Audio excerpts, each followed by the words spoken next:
I stood in the courtroom wearing the same black dress I'd worn to our wedding rehearsal dinner 7 years ago. It still fit. Everything else had changed. Your Honor, my client is simply being vindictive, Marcus said, his lawyer's voice smooth as expensive whiskey. She's bitter about the natural end of a marriage that had run its course.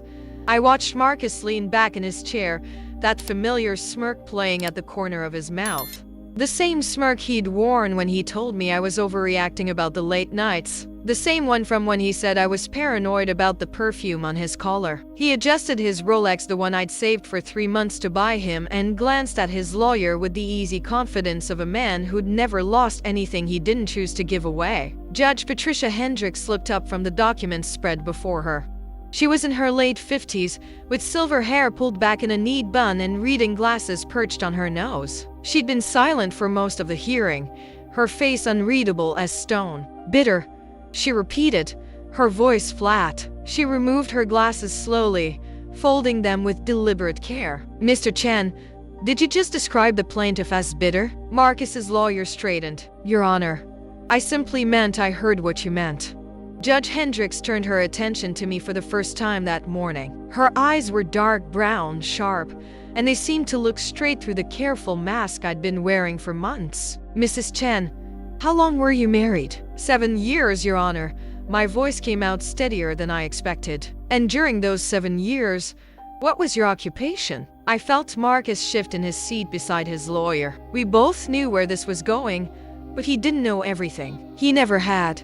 I worked as a medical transcriptionist from home, I said. I handled all the household finances, maintained our home, and supported my husband through his career transition from sales to real estate development. Supported how? I paid our mortgage for 2 years while he built his business. I used my inheritance from my grandmother, $48,000, to cover his startup costs and licensing fees. Judge Hendricks made a note. And Mr. Chen's business, how is it doing now? Marcus's lawyer jumped in. Your Honor, my client's business success is the result of his own hard work, and I asked Mrs. Chen.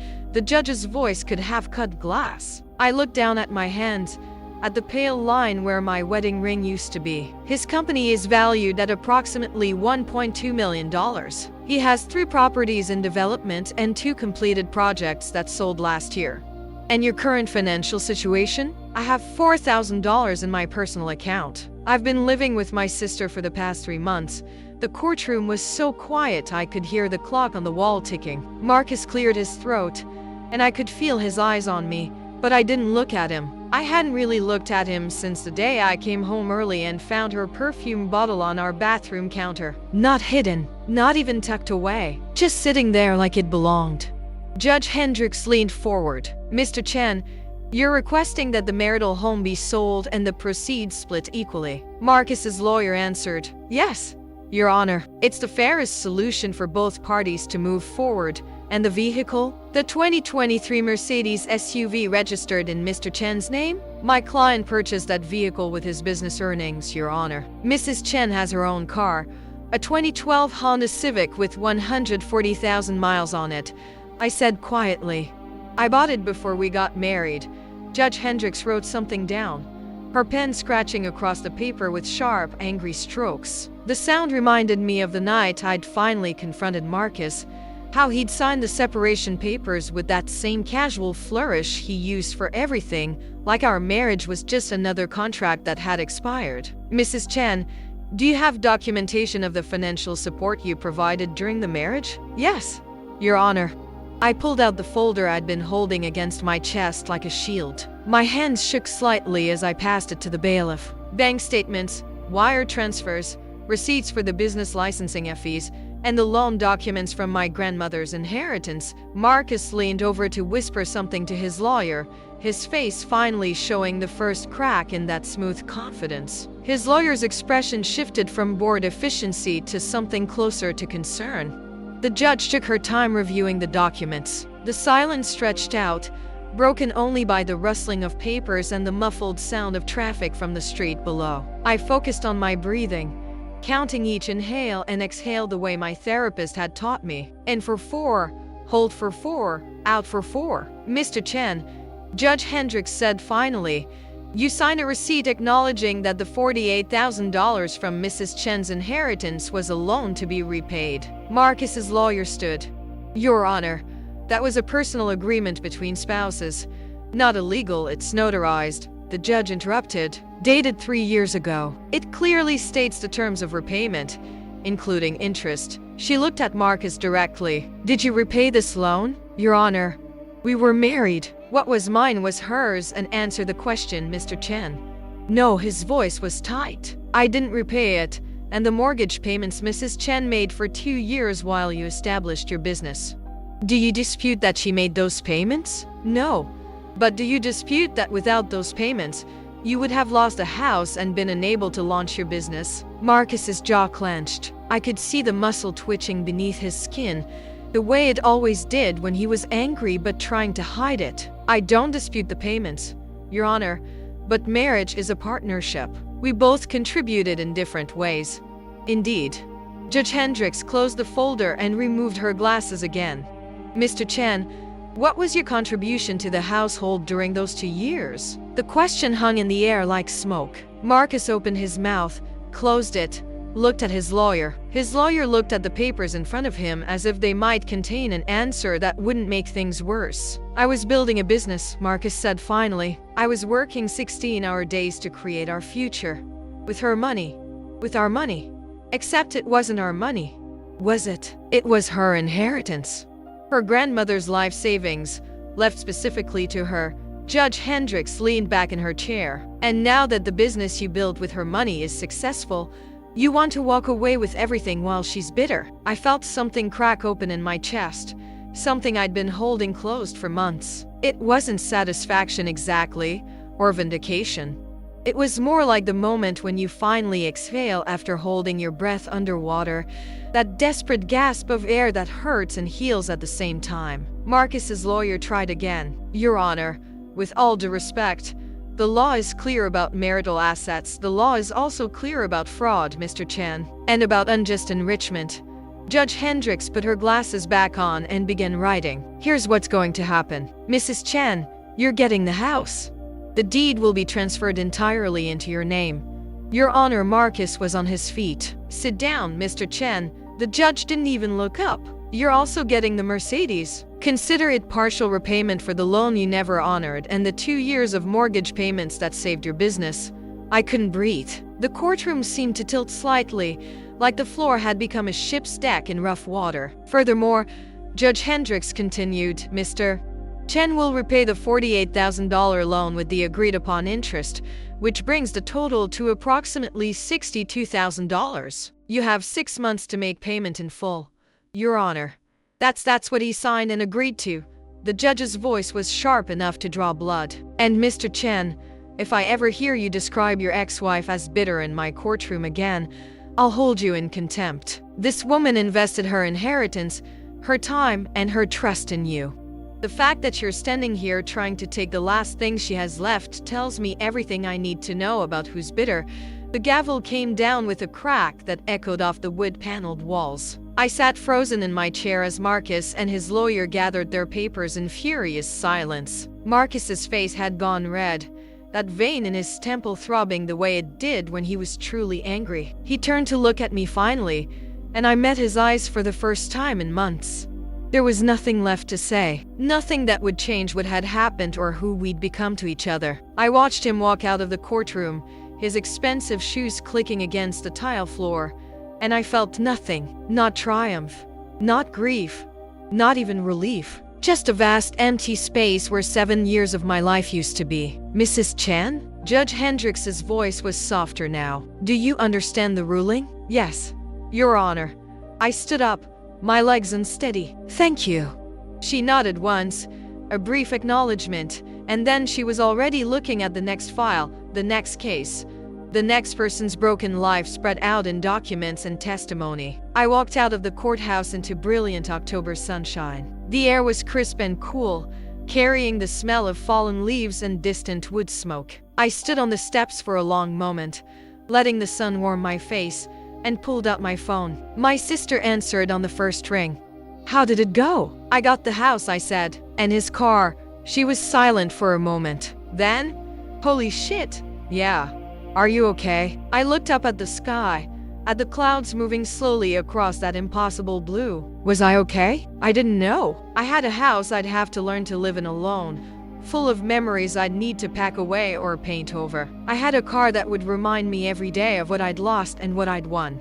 I had $62,000 coming to me eventually. Money that would never erase the fact that I'd loved someone who'd seen me as an investment rather than a partner. But I also had something else. Something I hadn't had when I walked into that courtroom this morning. I will be. I told her. I think I will be. I drove my sister's borrowed Toyota back to her apartment in silence, the radio off, just the sound of traffic and my own breathing filling the space. The manila folder with the court documents sat on the passenger's seat like a passenger I wasn't ready to acknowledge yet. Sarah was waiting on the porch when I pulled up, still in her scrubs from the morning shift at the hospital. She had her arms crossed against the October chill, but when she saw my face, she came down the steps quickly. So, she asked, even though I'd already told her on the phone. I got the house. The words still felt unreal. And the Mercedes.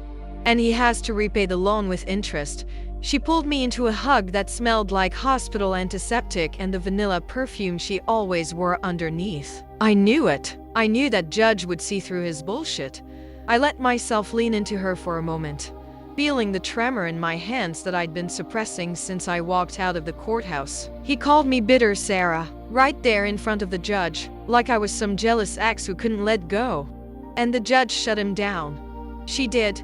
I pulled back, wiping at my eyes even though I wasn't crying. Not yet, but he believed it. You should have seen his face. He really thought I was just being vindictive, like I had no right to anything he built. Sarah's jaw tightened. He built it with your money. I know. With your grandmother's inheritance. I know.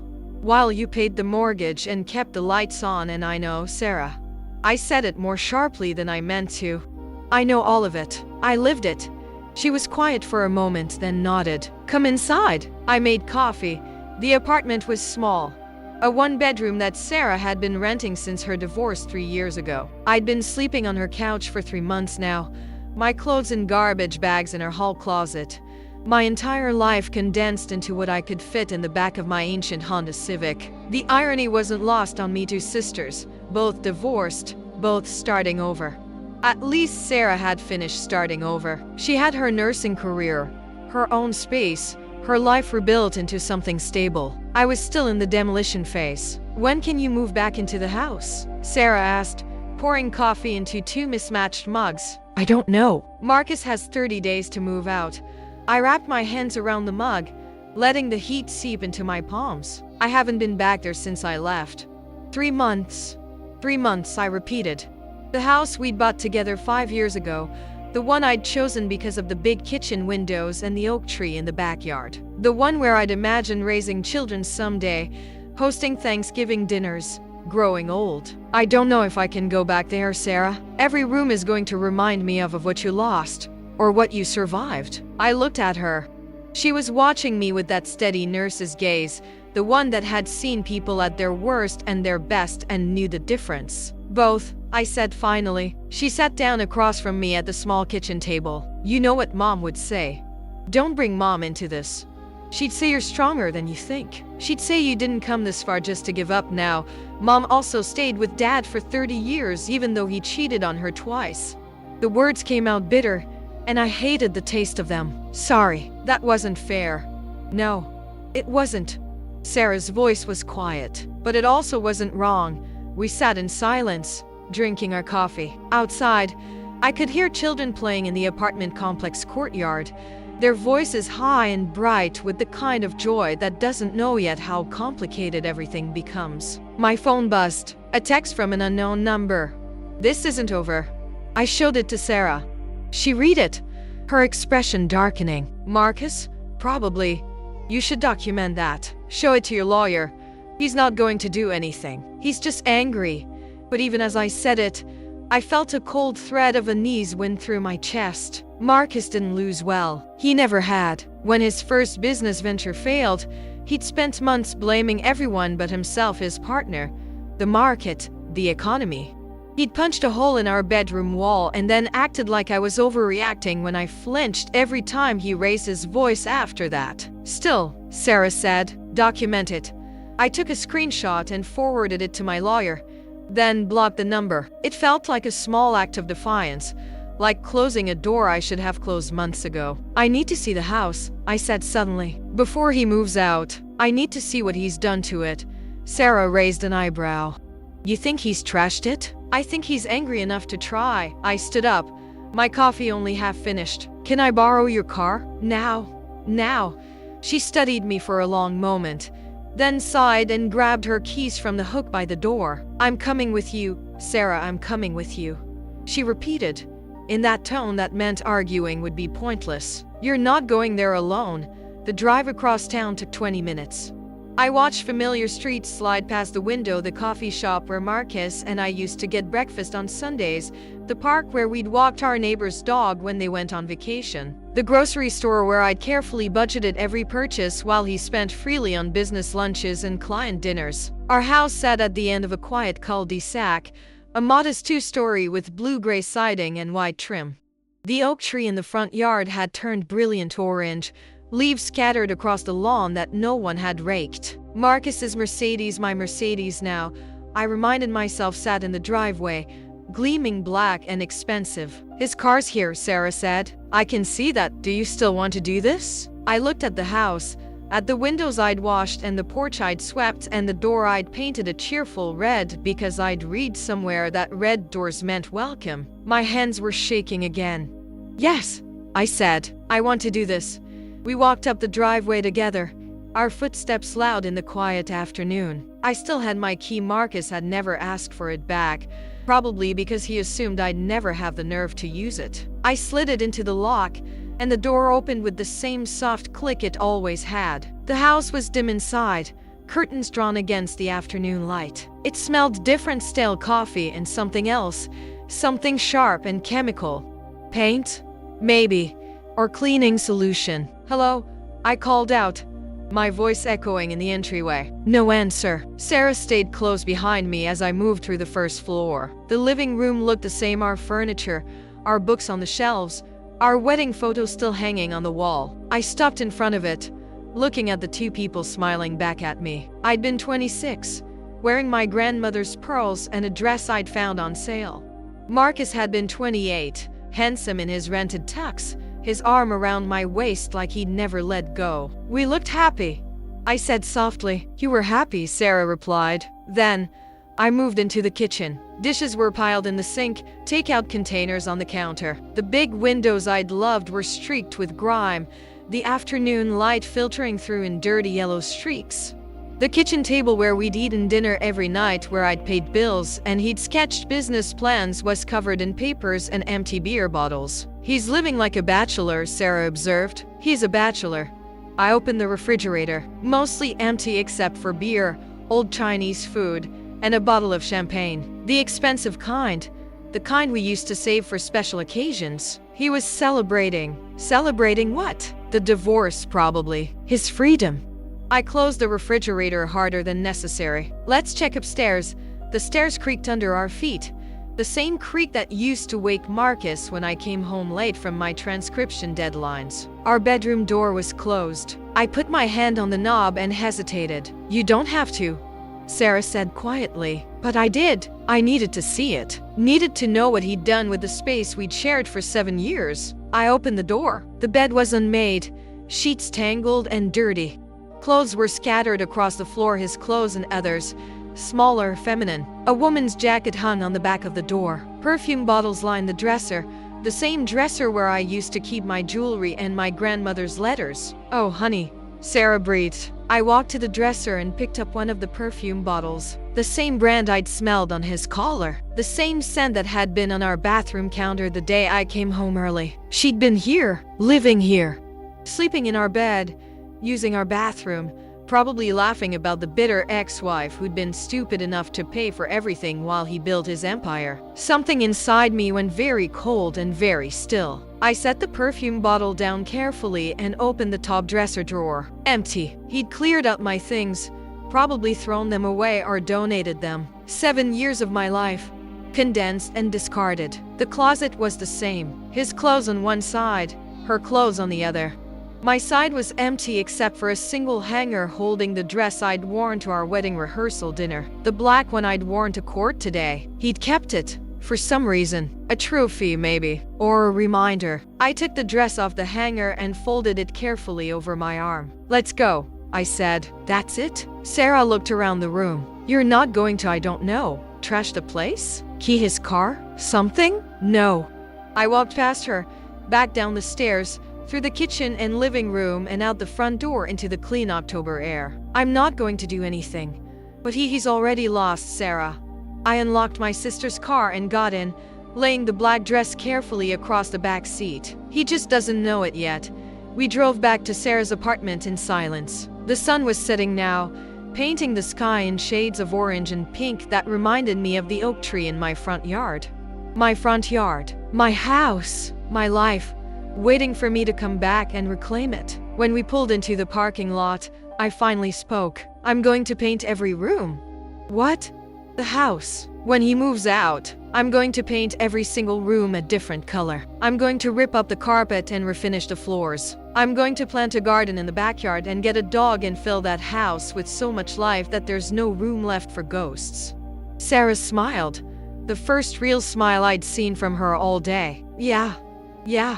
I looked at her, at my sister who'd let me cry on her couch for 3 months, who'd listen to me rage and grieve and slowly start to heal. "And you're going to help me, damn right I am." That night, I lay on Sarah's couch staring at the ceiling, listening to the sounds of the apartment complex settling into sleep. My phone was on the coffee table, silent now that I'd blocked Marcus's number. The court documents were in my bag, official and final. I thought about the judge's words. "If I ever hear you describe your ex-wife as bitter in my courtroom again, I'll hold you in contempt." I wasn't bitter. I was something else entirely. Something harder and clearer and more certain than I'd been in years. I was free. The next morning, I woke to sunlight streaming through Sarah's living room window and the smell of coffee brewing.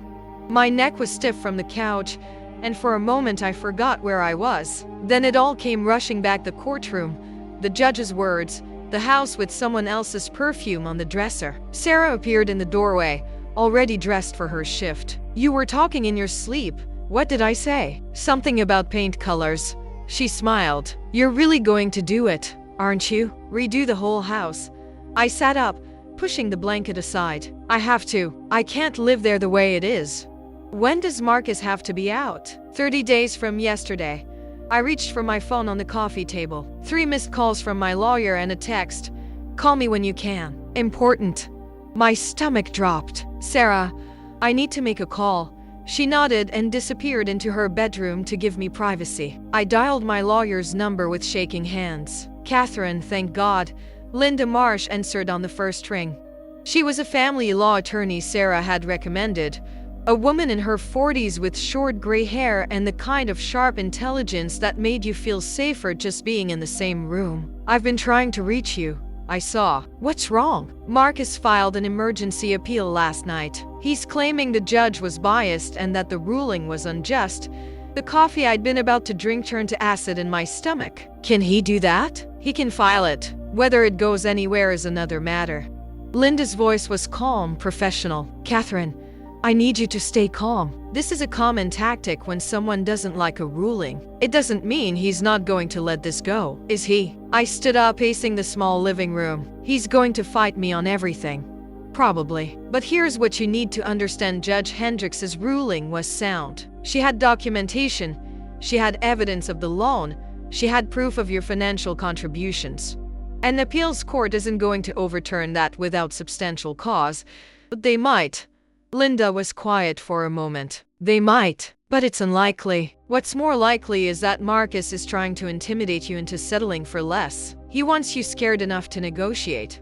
"I'm not negotiating." The words came out harder than I intended. "That house is mine. That money is mine. I earned it. Good. That's what I needed to hear." I could hear papers rustling on her end.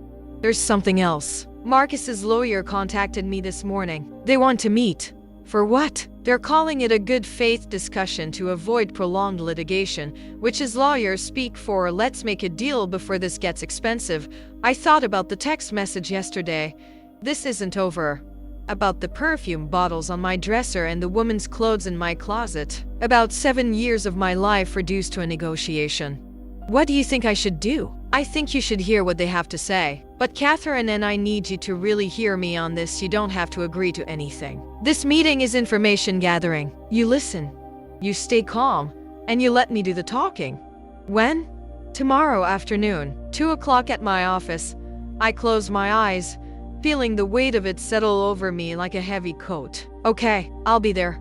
After I hung up, I sat on the couch for a long time, staring at nothing. Sarah came out eventually, her purse over her shoulder, ready to leave for work. What happened? She asked. I told her. She listened without interrupting, her face growing more set with each sentence. He's such a bastard, she said finally. He's scared. The realization surprised me as I said it. He's scared because he lost control. Because for once, someone saw through him. Doesn't make him less of a bastard. No. I agreed. It doesn't. Sarah left for work, and I spent the day cleaning her apartment and trying not to think about tomorrow's meeting. I scrubbed the bathroom until it gleamed, organized her kitchen cabinets, folded laundry with mechanical precision. Anything to keep my hands busy and my mind quiet. That evening, I drove my old Honda to the grocery store. I needed to pick up a few things, contribute something to Sarah's household since I'd been living there rent-free for 3 months. The store was the same one I used to shop at when I lived in the house, and I found myself automatically turning down familiar aisles, reaching for brands Marcus liked before remembering I didn't have to do that anymore. I was in the produce section, examining apples, when I heard her voice. I just don't understand why she's being so difficult about this. Marcus said she's trying to take everything. I looked up. 2 women stood near the lettuce, both in expensive workout clothes, both holding small baskets with organic vegetables and fancy cheeses. I recognized one of them, Diane, Marcus's business partner's wife. We'd had dinner together 6 times, made small talk at company parties, exchanged Christmas cards. Well, you know how divorces are, the other woman said. Everyone gets greedy. But Marcus built that business from nothing. She just sat at home doing her little typing job. My little typing job, the one that had paid our mortgage for 2 years. The one I'd done at night after handling all the household responsibilities, after supporting Marcus through every failure and setback, after investing my grandmother's entire inheritance in his dream. I set down the apple I was holding and walked over to them. Hi, Diane. She turned, and I watched her face cycle through surprise, embarrassment, and then a forced smile. Catherine, I didn't see you there. I noticed. I kept my voice pleasant, conversational. I couldn't help overhearing. You were talking about Marcus's business. The one I helped fund with my grandmother's inheritance. The one I supported for 2 years while I paid the mortgage with my little typing job. The other woman's eyes went wide. Diane's face flushed red. Catherine, I didn't mean yes, you did. I picked up a bag of apples, examined them like we were just having a casual chat. You meant exactly what you said. And that's fine. You're Marcus's friend, not mine. You probably believe his version of things. It's not about versions, but here's what you should know. I looked at her directly now, and I saw her take a small step back. Judge Hendricks saw all the evidence yesterday, all the bank statements, all the receipts, all the documentation of every dollar I put into that business and that house. And she gave me the house and the car and ordered Marcus to repay the loan he signed for. So maybe before you gossip about how greedy I'm being, you should ask yourself why a judge who's been on the bench for 20 years would make that ruling. Diane opened her mouth, closed it, opened it again. I'm sorry. I shouldn't have. No. You shouldn't have. I put the apples in my cart, but I appreciate the apology. I walked away before she could respond, my heart pounding so hard I could feel it in my throat.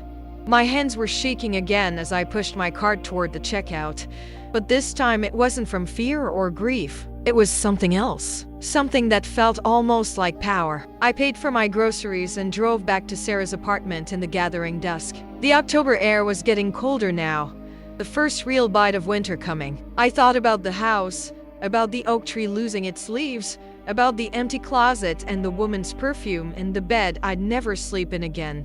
And I thought about tomorrow's meeting, about Marcus and his lawyer trying to negotiate away what the judge had already decided, about how scared he must be to file an appeal and request a meeting all in the same 24 hours. When I got back to the apartment, Sarah was home early, still in her scrubs, heating up leftover pasta. "How was your day?" she asked. I ran into Diane at the grocery store, Marcus's business partner's wife. Sarah turned around, wooden spoon in hand. And I told her exactly what I thought about her gossiping about my divorce. A slow smile spread across Sarah's face. Yeah. I set the grocery bags on the counter. I'm tired of being quiet, Sarah. I'm tired of being the understanding one, the reasonable one, the one who doesn't make waves. Good. She went back to stirring the pasta. It's about damn time. That night, I lay on the couch again, but this time I didn't stare at the ceiling. I pulled up my phone and started making lists. Paint colors for each room, furniture I wanted to replace, plans for the garden, a name for the dog I was going to get. I made a list of everything Marcus had ever told me I couldn't do. Couldn't handle money, couldn't make decisions, couldn't survive without him. Then I started a new list. Everything I was going to prove him wrong about. The next afternoon, I dressed carefully for the meeting with Marcus's lawyer.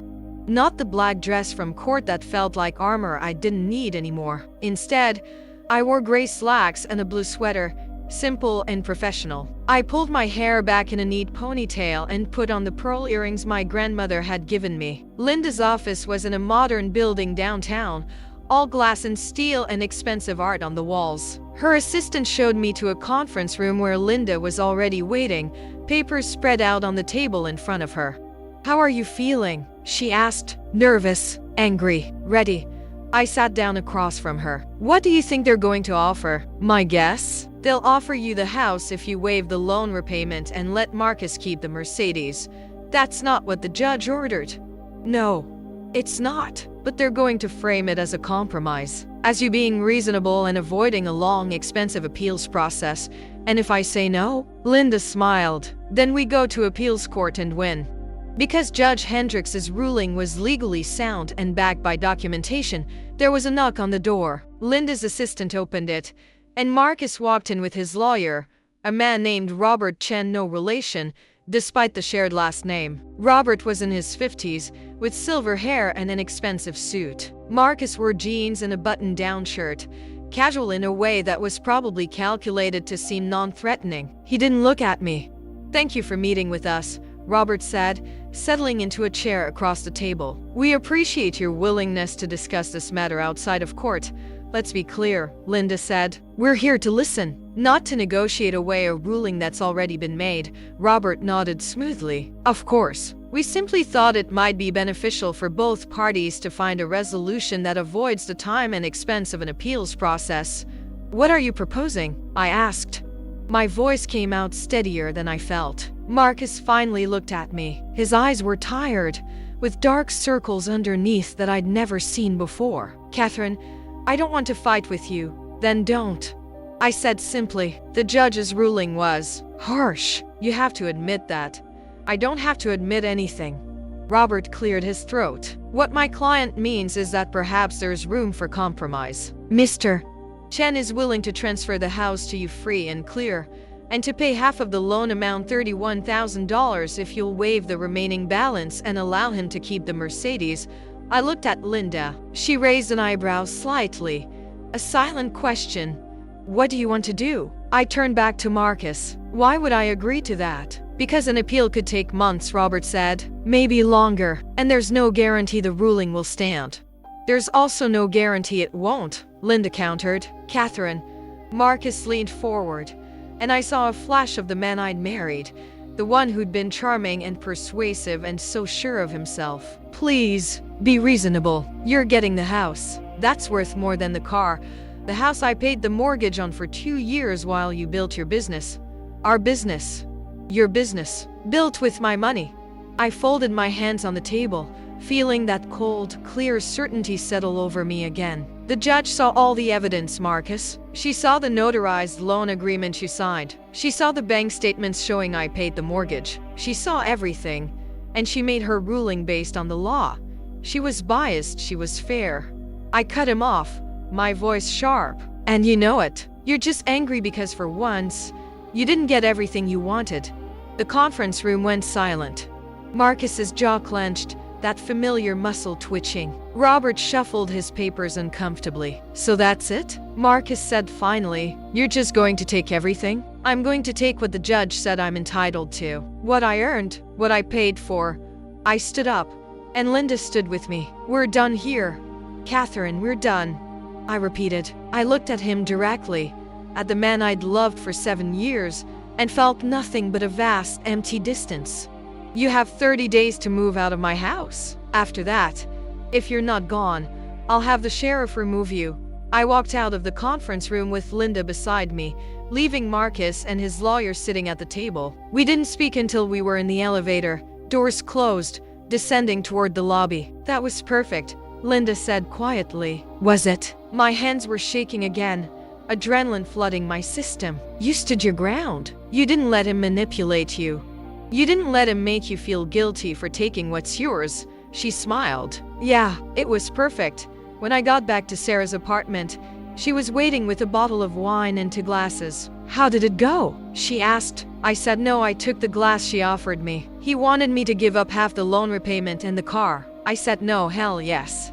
Sarah clinked her glass against mine. To saying no, I echoed. We drank, and I felt something shift inside me. Like a door closing on one part of my life and another opening onto something I couldn't quite see yet. Something uncertain and frightening and entirely mine. I spent the next 3 weeks in a strange limbo. The appeal Marcus filed went nowhere. Linda had been right about that. The appeals court reviewed Judge Hendrix's ruling and found no grounds to overturn it. Marcus's lawyer sent a terse email confirming they were withdrawing the appeal, and that was that. The 30-day deadline approached like a storm on the horizon, inevitable and electric. Sarah helped me pack boxes for the move back, even though I didn't have much to pack. Most of my belongings were still in the house, assuming Marcus hadn't thrown them away. We folded clothes and wrapped dishes in newspaper, and Sarah told me stories about her own divorce, about the day she'd moved back into her apartment and realized she could finally breathe again. It gets easier, she said. Not right away. But eventually you wake up one morning and realize you haven't thought about him in hours. Then days. Then you can't remember the last time he crossed your mind. I don't know if I want to forget, I said. Not all of it. Some of it was good. The good parts don't disappear just because the ending was bad. She taped up a box and labeled it in neat block letters. You get to keep those. They're yours. On day 29, Linda called. He's out. The house is empty. I had someone do a walkthrough this morning to document the condition. And it's clean. He didn't trash anything. Took his furniture and his personal items. Left everything else. I felt something release in my chest. A tension I hadn't realized I'd been holding. Okay, I'll go tomorrow, Catherine. Linda's voice was softer now. You did good. You stood up for yourself. A lot of people don't. Thank you, I said, for everything. That night, I couldn't sleep. I lay on Sarah's couch watching shadows move across the ceiling, thinking about the house waiting for me. My house now, empty of Marcus and his girlfriend and all the ghosts of who we used to be. At dawn, I got up and made coffee. Sarah emerged from her bedroom in her bathrobe, hair sticking up in all directions. Today's the day, she said. Today's the day. Want me to come with you? I thought about it, then shook my head. I need to do this alone. She nodded, understanding without me having to explain. Some thresholds you have to cross by yourself. I drove to the house in the early morning light, the streets quiet and empty. October had given way to November, and the oak tree in the front yard was nearly bare now, its branches black against the pale sky. The grass was covered in frost, sparkling like scattered diamonds. I parked in the driveway and sat for a moment, looking at the house, the red door I'd painted, the windows I'd washed, the life I'd built and lost and was now reclaiming. I got out of the car and walked to the front door. My key still worked. Marcus had left his set on the kitchen counter, Linda had said. I pushed the door open and stepped inside. The house was silent, empty in a way that felt both sad and full of possibility. Marcus had taken the couch and the TV, the dining room table, most of the kitchen appliances. What remained was the architecture of our life together, the walls we'd painted, the floors we'd walked on, the spaces we'd filled with laughter and arguments and ordinary moments. I walked through each room slowly, cataloging what was left and what was gone. In the bedroom, the bed was gone, but my dresser remained, empty now of both my things and her perfume bottles. The closet held only the black dress on its single hanger, and I took it down and held it against my chest like a talisman. In the kitchen, I found a note on the counter next to Marcus's keys. His handwriting, the same scrawl I'd seen on birthday cards and grocery lists, and the loan agreement he'd signed 3 years ago. Catherine, I'm sorry it ended this way. I hope you'll be happy here. I read it twice, then folded it carefully and put it in my pocket. It wasn't enough, not nearly enough, but it was something. An acknowledgement, however small, that we'd both been real people who'd hurt each other in ways we'd probably never fully understand. I spent the rest of the morning walking through the house, making notes on my phone. Paint colors for each room: soft yellow for the kitchen, sage green for the bedroom, warm gray for the living room. I'd rip up the carpet in the hallway and refinish the hardwood underneath. I'd plant roses in the front yard and tomatoes in the back. I'd fill the empty spaces with things that were mine and mine alone. Around noon, there was a knock on the door. I opened it to find a delivery truck in the driveway and a man holding a clipboard. Catherine Chan? Yes. Delivery for you. Where do you want it? What is it? He gestured to the truck, where 2 other men were unloading a large piece of furniture wrapped in protective blankets. Couch. Says here it's a gift. I followed them as they carried it inside, unwrapping it in the living room. It was beautiful, a deep blue velvet sofa, the kind I'd always wanted, but Marcus had said was too impractical. There was a card attached. I opened it with shaking hands. For your new beginning. Love, Sarah. I sat down on the couch, right there in the empty living room, and cried. Not from sadness or grief or even relief, just from the overwhelming weight of being seen and loved and supported through the worst thing that had ever happened to me. When I finally stopped crying, I pulled out my phone and called Sarah. Did you get it? She asked. You didn't have to do this. I know. I wanted to. I could hear the smile in her voice. Every new beginning needs a good couch. Thank you, I whispered, for everything. For letting me stay with you. For coming to court. For believing me when I didn't believe myself. That's what sisters do, she said simply. Now go paint something. I spent the afternoon at the hardware store, loading my cart with paint and brushes and drop cloths. The clerk who helped me was young, maybe 20, with kind eyes and a name tag that said Jordan. Big project? He asked as he rang up my purchases. New beginning, I said. He smiled. Those are the best kind. I started painting that evening, beginning with the bedroom. I'd chosen a soft sage green, the color of new growth and spring mornings. I moved the dresser to the center of the room, spread drop cloths across the floor, and opened the windows despite the November chill. The first brush stroke felt like an exorcism. I painted until my arms ached and my back hurt, and the room was transformed into something that had never held Marcus or his girlfriend or any version of me that didn't know her own worth. I painted until the light faded and I had to turn on the overhead fixture, harsh and bright in the empty room. When I finally stopped, it was nearly midnight. I stood in the doorway looking at what I'd done, one wall complete, the other still waiting. It would take days to finish, maybe weeks to do the whole house. But I had time. I had nothing but time. I drove back to Sarah's apartment and fell asleep on her couch, fully clothed, paint in my hair and under my fingernails, more exhausted and more alive than I'd felt in months. The next morning, I woke to my phone ringing. An unknown number. I almost didn't answer, but something made me pick up. Hello? Mrs. Chan, this is Jordan from the hardware store. I hope it's okay that I'm calling you. Left your credit card here last night. I checked my wallet. Sure enough, it was gone. Oh God. Thank you. I'll come get it today. No rush. We're open until 9. He paused. How's the painting going? Good. Really good, actually. That's great. I'm glad. Another pause, longer this time. Listen, I hope this isn't weird, but if you need any help with the project, I do handyman work on the side. Painting, refinishing floors, that kind of thing. I could give you my number, in case you want an extra set of hands. I thought about the empty house, about all the rooms waiting to be transformed, about doing it alone versus accepting help from a stranger who'd shown me nothing but kindness. "That would be great," I said. "Thank you." He gave me his number, and I saved it in my phone under Jordan Painter.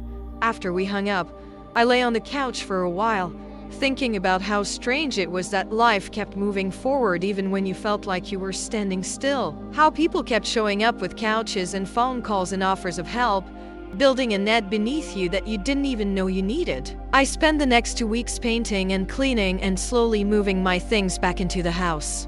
Jordan came by twice to help with the floors, and we worked in comfortable silence broken by occasional conversation about music and books and the weather. He never asked about why I was redoing everything, and I appreciated that more than I could say. Sarah came over one Saturday with takeout and a bottle of wine, and we sat on her blue couch in my sage green bedroom eating Chinese food and laughing about nothing in particular. "It looks good," she said, looking around. "It looks like you." "It's getting there." I took a sip of wine. "I'm thinking about getting a dog." "Yeah. A rescue. Something that needs a second chance as much as I do." Sarah smiled. "I think that's perfect." The Mercedes sat in my driveway, black and gleaming and still smelling faintly of Marcus's cologne. I couldn't bring myself to drive it yet, so it sat there like a monument to everything I'd won and everything I'd lost. One morning in late November, I woke up in my newly painted bedroom and realized I hadn't thought about Marcus in 2 days. The realization was startling, like discovering you'd been holding your breath and had finally exhaled. I got up and made coffee in my yellow kitchen, watching the sunrise through clean windows. The oak tree outside was completely bare now, its branches stark and beautiful against the winter sky. In the spring, it would bloom again. Everything would bloom again. My phone buzzed with a text from Linda. "Final payment received. $62,000 deposited in your account. It's over." I read the message 3 times, letting it sink in. It's over. The divorce, the appeals, the negotiations, the fighting, all of it. Finally, completely over. I walked outside in my bathrobe and slippers, coffee cup in hand, and stood in the front yard looking at my house. The red door, the clean windows, the empty driveway waiting to be filled with a life I was still figuring out how to build. A car pulled up to the curb, and I turned to see a woman getting out. She was about my age, with dark hair pulled back in a ponytail and a nervous smile. "Are you Catherine?" she asked. "Yes. I'm Emma, from the rescue shelter. You called about adopting a dog?" I'd forgotten. I'd called them a week ago, filled out an application, but hadn't heard back. "Oh, yes, I did. I know this is short notice, but we have a dog that just came in yesterday, and I thought of your application immediately." She opened the back door of her car. "Her name is Luna. She's 3 years old, a lab mix. Her previous owner had to give her up due to a divorce." A golden brown dog jumped out of the car, tail wagging, eyes bright and hopeful. She looked at me and sat down, waiting. I set my coffee cup on the porch railing and knelt down. Luna came over immediately, pressing her head against my chest, and I wrapped my arms around her and felt something break open inside me that I hadn't even known was still closed. "I'll take her," I said. Emma smiled. "I thought you might." We did the paperwork on my front porch, and Emma showed me the bag of food and toys and supplies she'd brought. Luna explored the yard, sniffing everything, marking her territory, claiming this space as hers. "She's been through a lot," Emma said. "But she's resilient. She just needs someone patient, someone who understands." "I understand," I said quietly. After Emma left, I brought Luna inside and showed her around. She followed me from room to room, her nails clicking on the hardwood floors, investigating every corner. When we got to the bedroom, she jumped up on the bed. I'd bought a new one, queen-sized, just for me, and curled up in the center like she'd always belonged there. I lay down next to her, and she rested her head on my leg, and we stayed like that for a long time, 2 creatures who'd survived their own separate disasters and found each other on the other side. That afternoon, I finally drove the Mercedes. I took Luna to the pet store and filled a cart with everything she might need: a proper bed, more toys, treats, a collar with her name engraved on the tag.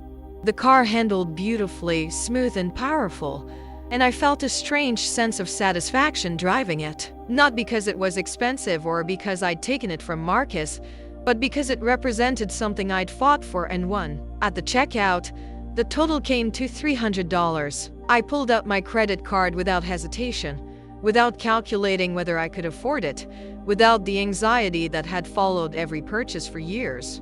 The money from the loan repayment sat in my account, a cushion against uncertainty, a foundation for whatever came next. When I got home, Sarah's car was in the driveway. She was sitting on the porch steps, and when she saw Luna, her face lit up. "You got a dog?" "I got a dog."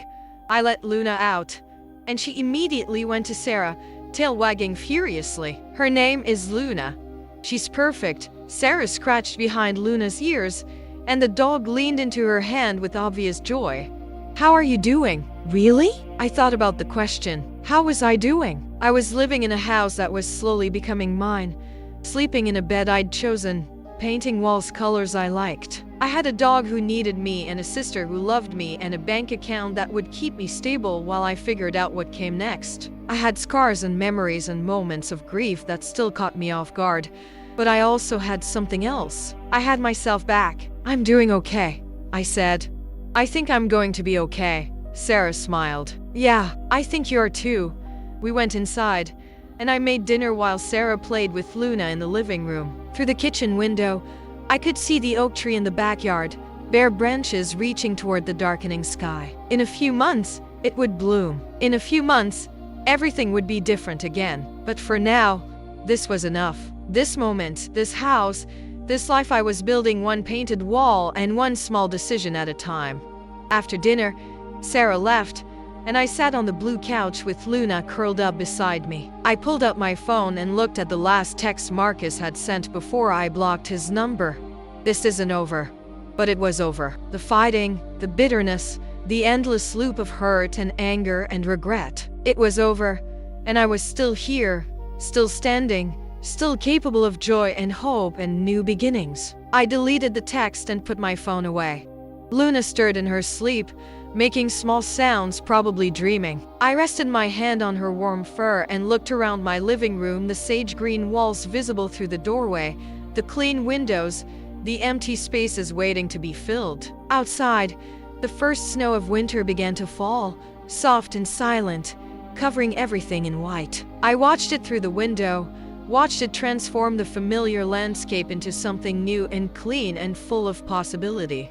Tomorrow, I would finish painting the bedroom. I would hang pictures on the walls and plant bulbs in the garden that would bloom in spring. I would keep building this life, one small choice at a time, until the woman I used to be was just a memory and the woman I was becoming was the only one that mattered. But tonight, I sat on my couch in my house with my dog beside me, and I was content. Not happy yet, that would come later, in moments I couldn't predict or plan for, but content, at peace. Free. The snow kept falling, and I kept watching, and somewhere in the quiet of that November night, I finally let go of everything I'd been holding on to and learned how to breathe again.